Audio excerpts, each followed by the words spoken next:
Assalomu alaykum. Bugün Xudo xolasa Xorazmdan Makkaga safarimizda 23-kun. Xudo xolasa Qozog'iston Turkistondan oz qoldi nasib bo'lsa shahrini. Shunday yo'l-yo'lakay jo'tirmiz. Qozog'iston elini alanjalik salom, Alloh rozi bo'lsin shulardan. To'xtab xalaqova so'rab görüşüp duolar olib turibdilar. Biz yana yo'limiz davom etamiz. Bize yaxshi Xudo xolasa. Bu videoga bir like'larni bosib tarqatib qo'yinglar, ham obuna bo'lib qo'yinglar. Alloh rozi bo'lsin sizlardan.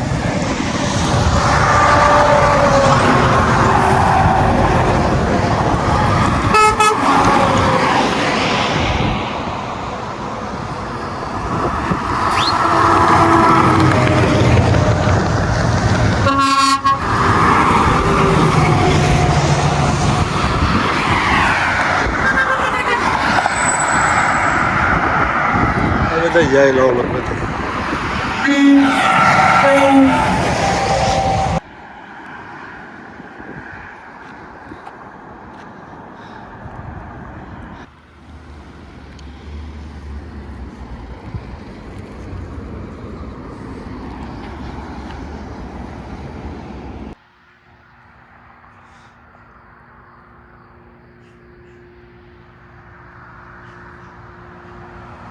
Aziz dostlar, Gazinsaga geldik yine. Assalamualaikum. Bir de lavaş, kola, soğuk yine.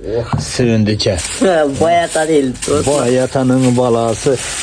Alkayın bu lavaşı. Yine. Şöyle bir ülkemiz mehman etti. Şöyle yine mehman etti. Ne kola soğuk. Bas.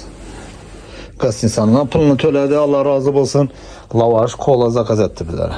Dua kılıp koyacağız. Al yakırak otur.